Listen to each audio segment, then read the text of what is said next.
Hello friends, welcome to mathologic behind. आज हम gate 2016 linear algebra का क्वेश्चन डिस्कस करेंगे। हमारे पास पहला क्वेश्चन है, let x y z be a basis of R3। ठीक है, एक्स वाई जेड हमारे पास बेसिस है R3 का, और कह रहा है consider the following statement P and Q। दो स्टेटमेंट गिवन है। P हमारे पास कह रहा है कि x plus y, y plus z, x minus z is a basis of R3, और Q कह रहा है x plus y plus z, x plus 2y minus z and x minus 3z is the basis of R3। दोनों के दोनों statements basis के regarding है।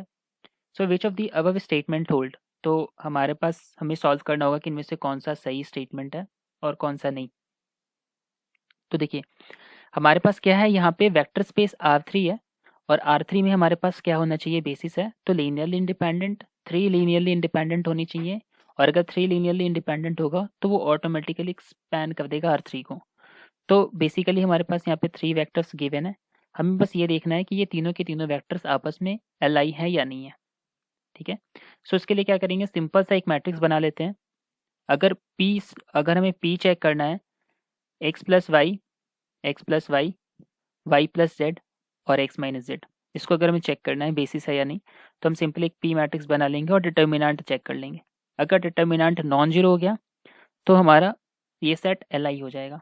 तो देखिए कैसे बनाएंगे, 1 1 0, सेकेंड में क्या रखेंगे, वाई प्लस जेड, यहाँ पे 1 वाई, यहाँ पे 1, थर्ड में 1 0 माइनस 1। अब इसका डिटर्मिनेंट चेक कर लेंगे।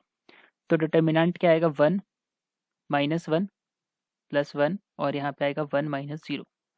ये आ जाएगा हमारे पास -1 और +1 विच इज़ 0। तो 0 है, इसका मतलब ये आपस में एल डी होंगे, तो ये एल आई नहीं हो सकता, मतलब ये बेसिस नहीं बना सकता। तो पी हमारे पास रॉन्ग स्टेटमेंट है, ये हमारे पास क्या हो जाएगा, फॉल्स हो जाएगा, ट्रू नहीं है, ये फॉल्स स्टेटमेंट है। सेकेंड में अगर हम देखें, सेकेंड में हमारे पास क्यू है, क्यू है हमारे पास x plus y plus z, x plus 2y minus z और एक्स माइनस 3z। इसको सॉल्व करना है हमें, तो इसकी भी एक मैट्रिक्स बना लेते हैं और डिटर्मिनेंट चेक कर लेते हैं। 1 1 1 1 2 माइनस 1 1 0 माइनस 3। डिटर्मिनेंट सॉल्व करेंगे तो क्या आएगा, 1, यहाँ पे -6, देन -0 प्लस 1, यहाँ पे आ जाएगा हमारे पास -1 और +3, और फिर आ जाएगा हमारे पास 1 और देन 0 -2। सॉल्व कर लेते हैं इसको। दैट इज -6 और यहाँ पे +2 और यहाँ पे -2। That is -6 which is non zero. तो डिटर्मिनेंट नॉन जीरो होने का मतलब क्या हुआ कि ये तीनों वेक्टर जो है वो आपस में एल आई वेक्टर है। अब 3 वेक्टर एल आई हैं, और R3 को स्पैन करने के लिए 3 वेक्टर्स की जरूरत होती है, 3 एल आई वेक्टर्स की जरूरत होती है। तो ये डेफिनेटली R3 को स्पैन भी कर देगा। ये हमारे पास बेसिस बन जाएगा, मतलब Q हमारे पास क्या हो जाएगा, ट्रू हो जाएगा। तो कौन सा आंसर करेक्ट होगा, P फॉल्स Q ट्रू। तो ओनली Q ट्रू स्टेटमेंट कह रहा है ना, तो केवल केवल ट्रू जो है, Q जो है हमारे पास वो ट्रू है। आई होप आपको ये क्वेश्चन समझ में आया होगा, और अगर समझ में नहीं आया या कुछ भी डाउट है तो आप कमेंट करके हमें बता सकते हैं इसके बारे में, हम ज़रूर कोशिश करेंगे इसका आंसर देने का। तो ठीक है, हम नेक्स्ट क्वेश्चन देखते हैं। नेक्स्ट क्वेश्चन हमारे पास है, let V be a set of all solution of the equation y double dash plus a y plus b equals to 0। Okay, तो ये हमारे पास क्या है, एक होमोजीनियस इक्वेशन है। ये हमारे पास क्या है, एक होमोजीनियस इक्वेशन है, y double dash plus a y plus b y equals to 0। और ये सेटिस्फाई कर रहा है, सेटिस्फाइंग क्या कर रहा है, देखो y0 is equals to y1। Okay, तो एक चीज़ देखो, ये हमारे पास सेकेंड ऑर्डर डिफरेंशियल इक्वेशन है, तो इसके पास कितने एल आई सॉल्यूशन होंगे, टोटल 2 एल आई सॉल्यूशन होंगे, राइट। हमारे पास इसमें इसकी डायमेंशन, अगर हमारे पास मान लो कोई भी हमारे पास वाई एक्स जो है वो एक सॉल्यूशन है इस इक्वेशन का, इस डिफरेंशियल इक्वेशन का सॉल्यूशन है, तो इसके पास डायमेंशन कितनी होगी, डायमेंशन इसकी क्या हो जाएगी, 2 हो जाएगी, अगर हम सारे सॉल्यूशंस को ले लें। पर अगर हम इन सॉल्यूशन में ये रिस्ट्रिक्शन लगा दें कि हमने जो वाई एक्स लिया है उसमें एक रिस्ट्रिक्शन गिवन है which is y0 is equal to y1, ये एक रिस्ट्रिक्शन गिवन कर दिया हमने। तो देखो, ये हमारे पास जो भी है ये वेक्टर स्पेस V का एलिमेंट है, और हमारे पास वाई एक्स जो सॉल्यूशन आ रहा था वो होमोजीनियस आ रहा था। तो अब सॉल्यूशन कैसे निकलेगा, n minus linearly independent solution, तो 2 माइनस 2 हमारे पास डायमेंशन है, डायमेंशन होता है ना, dimension of V minus number of L I solution, number of L I solution,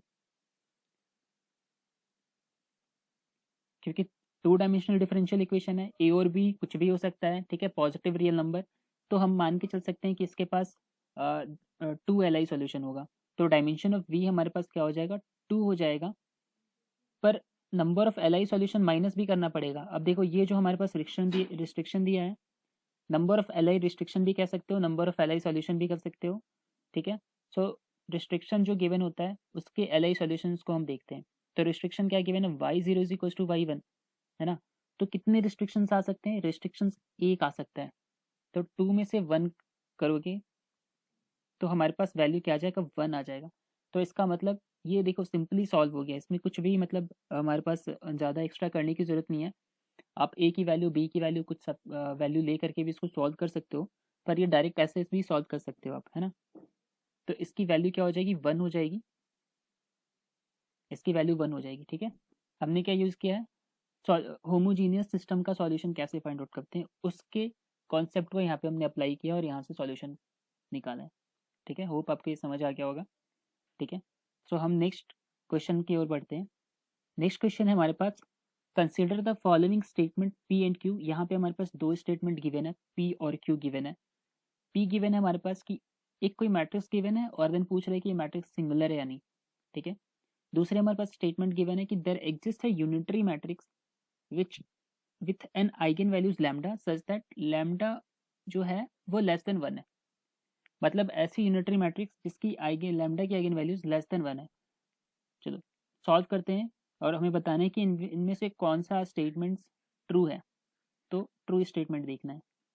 तो अगर पहले को देखेंगे, हमें मैट्रिक्स की सिंगुलैरिटी चेक करनी है ना, सिंगुलर है या नहीं है। तो सिंगुलर के लिए क्या कर लो, डिटर्मिनेंट चेक कर लो, डिटर्मिनेंट अगर 0 है तो मैट्रिक्स सिंगुलर हो जाएगी। तो सबसे पहले इसके डिटर्मिनेंट को कैलकुलेट कर लेते हैं। तो ये हो गया 1, 18 minus 12, then plus 1, 4 minus 9, plus 1, 3 minus 2। Okay, so ये आ गया हमारे पास क्या, 6 माइनस 5 और प्लस 1, राइट। तो ये हमारे पास क्या आ गया, 2 आ गया एक्चुअली में, विच इज़ नॉन जीरो। इसका मतलब पहला स्टेटमेंट जो है वो गलत है, क्योंकि m जो होगा वो हमारे पास नॉन सिंगुलर मैट्रिक्स आ जाएगा, m is non singular matrix.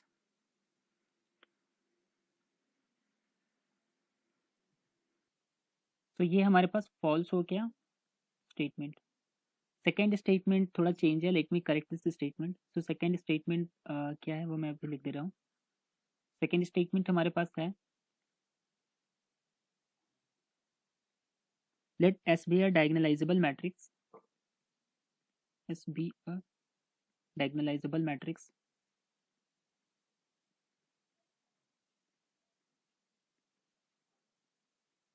and if T is a matrix such that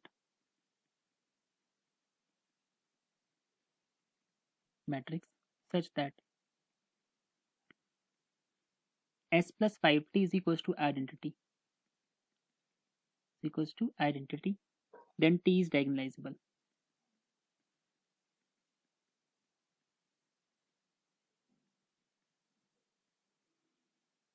okay, so इस स्टेटमेंट को देखते हैं क्या है, ये सही या नहीं है।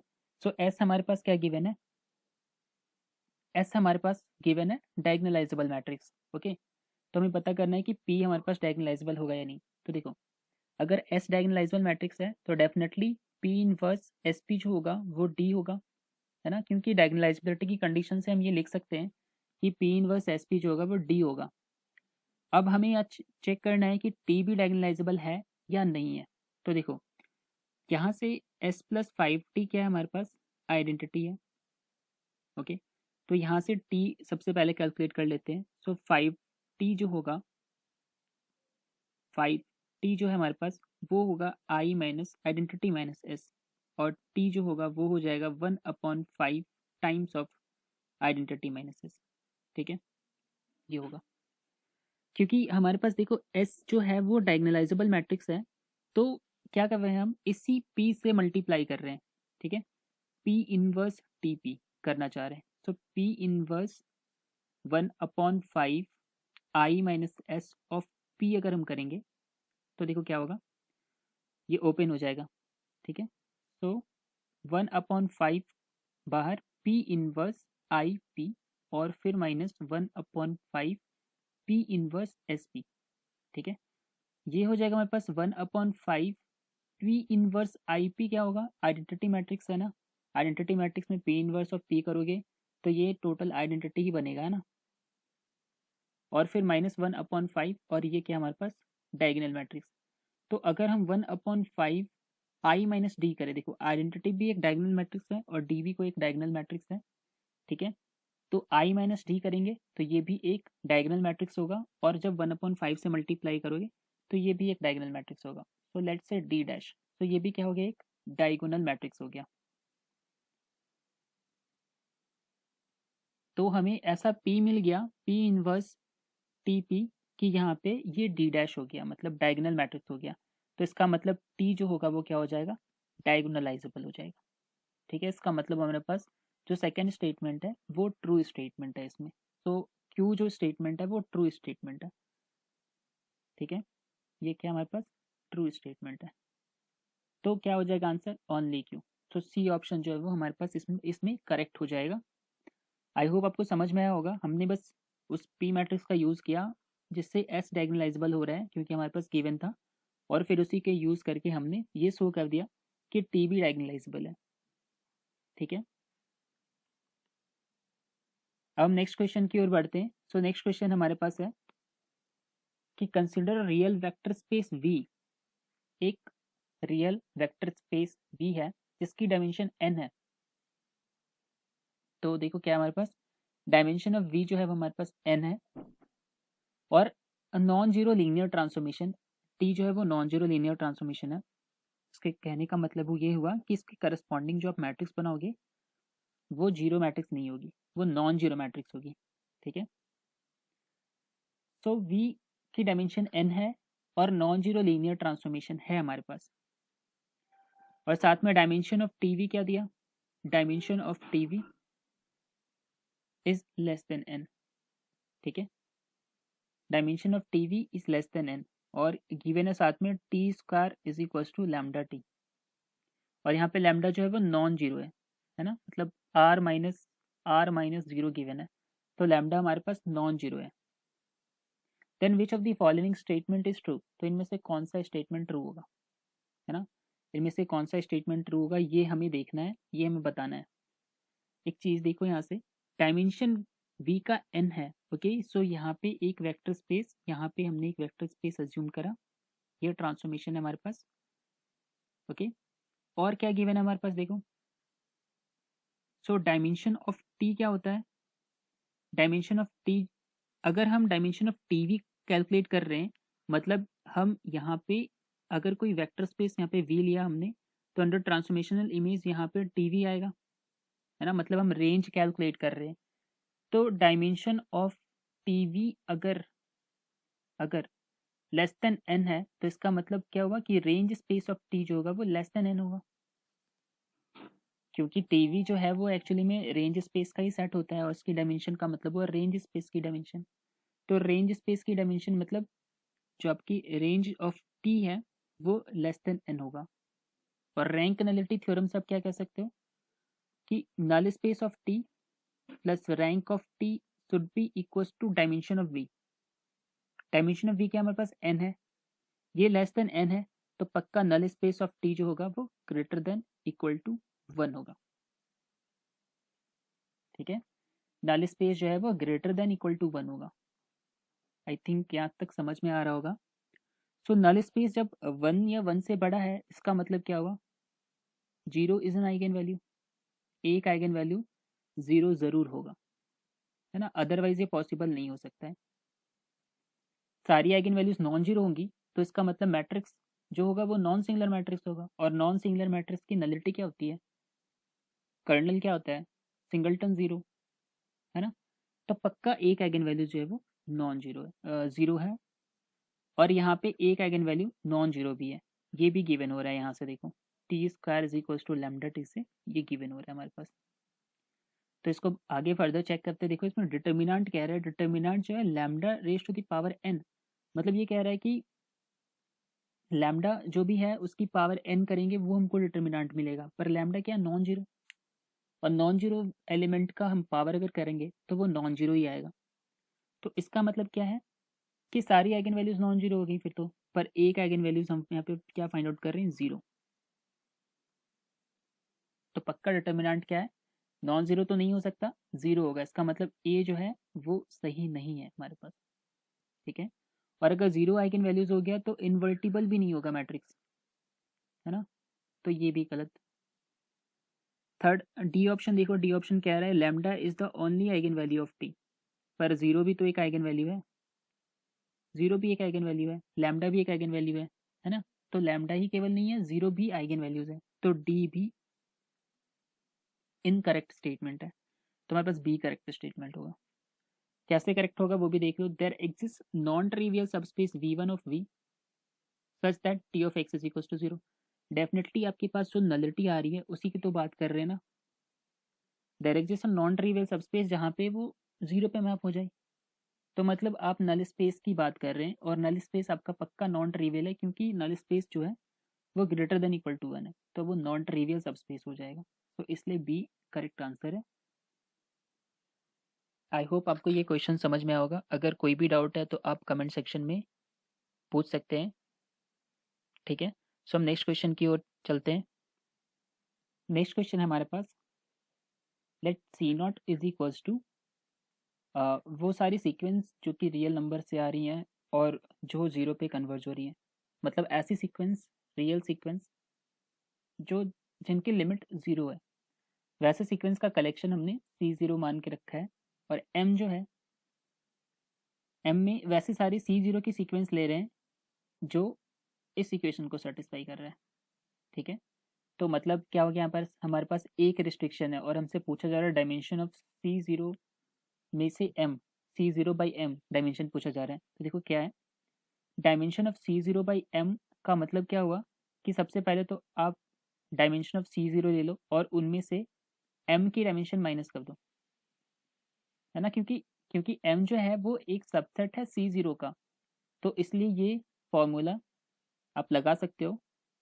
सो डायमेंशन ऑफ सी जीरो हमें पता नहीं, डायमेंशन ऑफ सी जीरो को सी जीरो रहने देते हैं। तो डायमेंशन ऑफ एम क्या होगा, देखो dimension of C zero minus number of L I restriction, है ना। So dimension of C zero minus number of L I restriction, L I restriction L I solution, ठीक है। सो क्या होगा, देखो dimension of C zero minus dimension of C zero, और L I restriction कितने total, एक ही L I restriction है ना, एक ही इक्वेशन है ना यहाँ पे, तो इसलिए यहाँ पे एक ही एल आई रिस्ट्रिक्शन हुआ। तो माइनस वन, तो टोटल सॉल्यूशन क्या आ जाएगा, वन आ जाएगा। तो आप यहाँ पे वन लिख सकते हो। तो ये हमारे पास इस क्वेश्चन का सॉल्यूशन आ जाएगा, जो कि बहुत ईजी क्वेश्चन है। देख सकते हो बहुत आराम से हम कह सकते हैं इस क्वेश्चन को, number of L I restriction ही तो देखना है। क्योंकि अगर आप देखोगे इसमें से x one x two x ten तक अगर सम जीरो है, तो किसी भी 9 एलिमेंट को अगर आप प्लेस करते हो आर्बिट्ररी, तो ऑटोमेटिकली आपका एक जो है प्लेस हो जाएगा, है ना। क्योंकि एक्स वन को हम क्या लिख पाएंगे, minus of X two minus of X three and so on minus of X ten. तो अगर एक्स टू से लेके एक्स टेन आप डिसाइड कर लेते हो तो एक्स वन ऑटोमेटिकली डिसाइड हो जाएगा। तो एक ही रिस्ट्रिक्शन है बस, है ना। मतलब आप यहाँ पे कर सकते हो solution minus number of L I restriction, तो आपके पास एक वन आंसर आ जाएगा, ठीक है। सो हम नेक्स्ट क्वेश्चन की ओर चलते हैं। नेक्स्ट क्वेश्चन हमारे पास, let M is equals to A B C B D E C E F be a real matrix. एक क्या है हमारे पास, रियल मैट्रिक्स गिवन है विथ आइगन वैल्यूज 1 0 एंड 3। तो एक्चुअली में हमारे पास टोटल है सारी की सारी आइगन वैल्यूज गिवन हो गई। मैट्रिक्स थी 3x3 की, A B C B D E और सी ई एफ, ठीक है। 3x3 की मैट्रिक्स थी हमारे पास, और आइगन वैल्यूज भी हमें पता चल गई विच इज़ 1 0 एंड 3, है ना, ये आइगन वैल्यूज पता चल गई। So if the eigen vectors corresponding to 1 and 0 are this and this. देखो अब आइगन वेक्टर्स भी हमें दे दिया गया और फिर पूछ रहा है 3f की वैल्यू बताओ, मतलब 3 ऑफ f की वैल्यू क्या आएगी ये हमें फाइंड आउट करना है। ठीक है, तो देखो सबसे पहले आइगन वैल्यू का क्या मतलब हुआ, A x is, eigenvector का क्या मतलब हुआ, A x is equal to lambda x, मतलब ए कोई मैट्रिक्स है और अगर आप उस पर एक्स ऑपरेट करते हो तो आपको लैम्डा एक्स मिलेगा। तो अगर हम फर्स्ट जैसे हमारे पास 1 गिवन है आइगन वैल्यूज, इसके करस्पॉन्डिंग देखें तो ए टाइम्स ऑफ 1 1 1, क्योंकि ट्रांसपोज है तो आप ट्रांसपोज में लिख सकते हो, is equal to 1 times of X. Right, ये चीज़ होल्ड करनी पड़ेगी। ठीक है, सो इसका क्या मतलब हुआ, इसका मतलब हुआ कि A plus B plus C is equal to 1, B plus D plus E is equal to 1 और C plus E plus F is equal to 1। एक तो ये हो गया हमारे पास। दूसरा कह रहा है कि A times of 1 minus 1 and 0 becomes 0 times of 1 minus 1 0। मतलब क्या, इसको जब सॉल्व करेंगे तो आएगा A minus B is equal to 0, फिर आएगा B minus D is equal to 0 और फिर आएगा C minus E is equal to 0। तो जब आप इसको सॉल्व करोगे तो आएगा A is equal to B, यहाँ से आपके पास आ जाएगा B is equal to D और यहाँ से आपके पास आएगा सी इक्वल टू ई। ठीक है, सो देख सकते हो आप, आपके पास यहाँ पे 3 इक्वेशन बन रहे हैं, यहाँ पे 3 इक्वेशन बन रहे हैं और ए बी के बराबर है, बी डी के बराबर है, सी ई के बराबर है। एंड देन आपको फाइंड आउट करना है 3f की वैल्यू। ठीक है, ये हमें फाइंड आउट करना है कि 3f क्या होगा। तो हम यहाँ से क्या कर सकते हैं कि a plus B plus C is equal to 1 है और अगर इसको हम सब्स्टिट्यूट कर दें यहाँ से तो क्या हो जाएगा, 2b plus C is equal to 1 हो जाएगा। ठीक है, उसके बाद अगर आप देखो तो नेक्स्ट में अगर हम देखेंगे यहाँ पे तो b is equal to D है और a जो है वो b के बराबर है, तो यहाँ से 2a प्लस 2a, देखो b is equal to D given है ना, और a is equal to b है। ओके, सो यहाँ से a is equal to b और a is equal to D हो गया, तो यहाँ से क्या आ जाएगा 2a plus e is equal to 1, है ना, 2a plus e is equal to 1 and last में क्या है c plus e plus f is equal to 1। तो देखो यहाँ से c निकाल लेते हैं, 1 माइनस 2b और 2b का मतलब क्या हो गया 2a, 1 माइनस 2a हो गया। ओके, लास्ट में अगर हम सब्स्टिट्यूट करेंगे c plus E plus F is equal to 1 तो हमारे पास क्या आ जाएगा 1 minus 2a plus E and plus F is equal to 1। तो इसका मतलब क्या आ गया, देखो 1 और 1 तो कैंसिल हो गया, इसका मतलब क्या आ गया, इसका मतलब आ गया f is equal to 2a minus E. F क्या आ गया हमारे पास 2a माइनस ई आ जाएगा। ठीक है, अब देखो यहाँ पे हमारे पास 2a प्लस ई की वैल्यू 1 है, तो यहाँ से हम a निकाल सकते हैं, फिर b निकाल सकते हैं, सो ऑन सॉल्व कर सकते हो आप इसको। तो 2a plus 2a plus E is equal to क्या आ जाएगा हमारे पास 1 आ जाएगा। जब आप इसको सम करोगे क्या आ जाएगा 4a is equal to 1 plus F. Right, 4a क्या आ जाएगा हमारे पास 1 प्लस एफ हो जाएगा। तो यहाँ से हम क्या कह सकते हैं, यहाँ से हम कह सकते हैं कि 4a is equal to a is equal to 1 plus F upon 4। ठीक है, ये चीज़ हो गया। इसको थोड़ा सा और शॉर्ट भी कर सकते थे, देखो यहाँ से हम ये थोड़ा सा ज़्यादा हो जाएगा। सो c प्लस ई जो है और c और e इक्वल है ना, तो यहाँ से हम ये भी तो लिख सकते हैं कि 2 times of c plus F is equal to 1, है ना, ये भी लिख सकते थे यहाँ से हम। ठीक है, 2 plus C 2c plus F is equal to 1, है ना, क्योंकि यहाँ पे देखो c plus F is equal to 1 है और c और e दोनों इक्वल है, तो इसलिए हम यहाँ पे c और e को दोनों को सम करेंगे, 2c plus F is equal to क्या हो जाएगा 1 हो जाएगा। और c की वैल्यू हम ऑलरेडी क्या ला के रखे हुए हैं, c की वैल्यू ऑलरेडी हम क्या लेकर रखे हैं 1 minus 2a plus F is equal to 1। Right, so ये हो जाएगा हमारे पास 2 minus 4a plus F is equal to 1 हो जाएगा। ठीक है, 2 minus 4a plus F is equal to 1 हो जाएगा। तो यहाँ से हो गया हमारे पास, यहाँ से हो गया हमारे पास 2a minus F is equal to 1। तो एक इक्वेशन हमारे पास क्या आ गया 2a minus F is equal to 1। ये इक्वेशन आ गया, ठीक है। 2a नहीं 4a, 4a 4a 4a minus F is equal to 1। अब देखो यहाँ पे हमारे पास ए बी और डी, ये क्या होगा, ट्रेस होगा। तो ए प्लस बी प्लस एफ जो होगा, ए प्लस डी प्लस एफ जो होगा वो हमारे पास ट्रेस हो जाएगा। ट्रेस क्या गिवन है, तीनों आइगन वैल्यूज का सम विच इज 4। तो यहाँ पे क्या आ जाएगा, A plus D plus F is equal to 4 आ जाएगा। अब यहाँ से हम सॉल्व कर लेंगे और आंसर मिल जाएगा हमें, है ना। यहाँ से सॉल्व करोगे देखो क्या आ जाएगा, 2a प्लस डी, क्योंकि देखो प्लस माइनस कैंसिल हो जाएगा, 4 आ जाएगा, और डी भी ए के बराबर है। तो ये एक्चुअली में क्या आ गया, 6a इज इक्वल टू 5। तो a इज इक्वल टू 5/6 आ गया, ठीक है। मतलब a की वैल्यू हमारे पास क्या है, 5/6। फिर आप a की वैल्यू इसमें रख दोगे तो आपको f की वैल्यू मिल जाएगी। तो 4a minus F is equal to 1, 4 into 5/6 minus F is equal to 1।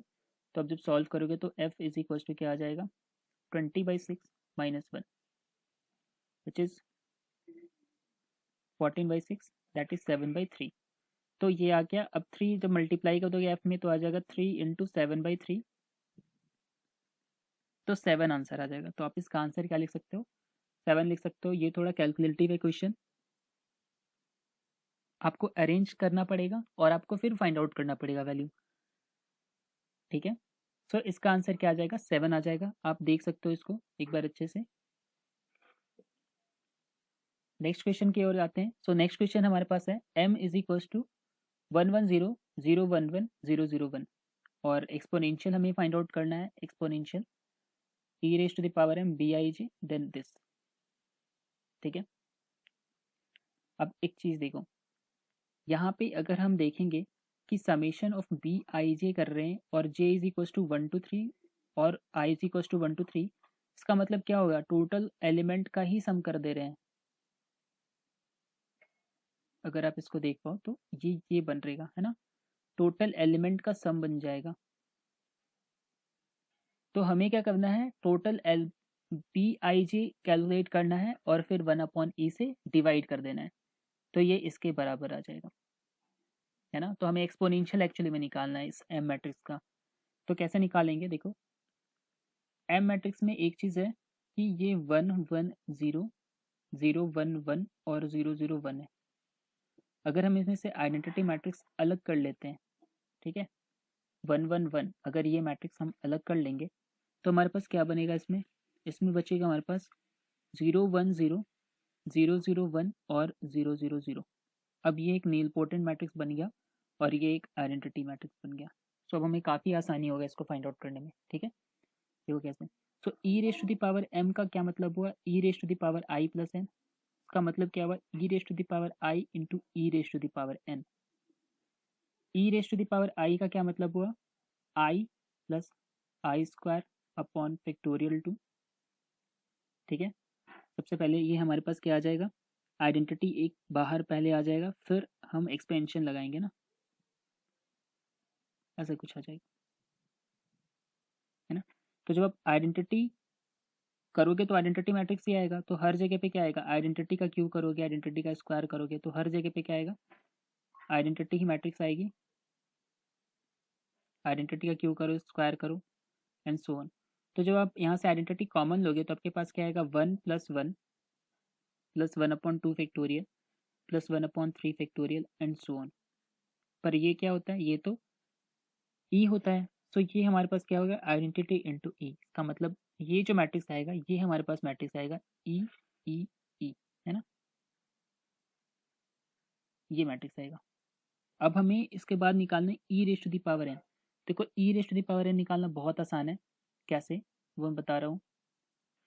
देखो हमारे पास एन क्या गिवन था, हमारे पास एन गिवन है 0 1 1 एंड 0 0, ठीक है। सो ये हमारे पास एन गिवन है 0 1 0 0 0 1 एंड 0 0 0, ठीक है। अब हमें क्या फाइंड आउट करना है, e raise to the power n, e raise to the power n. अब अगर इस एन मैट्रिक्स को गौर से देखोगे तो ये नीलपोटेंट मैट्रिक्स है ऑफ ऑर्डर 3। एन स्क्वायर जब फाइंड आउट करोगे तो आएगा 0 0 1 0 0 0 एंड 0 0 0, और एन 3 फाइंड आउट करोगे तो आएगा 0 और इसके बाद कुछ भी फाइंड आउट करो n4 एंड सो ऑन, ये सब 0 मैट्रिक्स आएगी। तो ये क्या आता है, identity plus N square upon factorial 2 plus N cube upon factorial 3 and so on. तो आइडेंटिटी मैट्रिक्स हो गई हमारे पास 1 1 1 0 0 0 प्लस एन जो है हमारे पास वो क्या आया 0 1 1 0 0 0,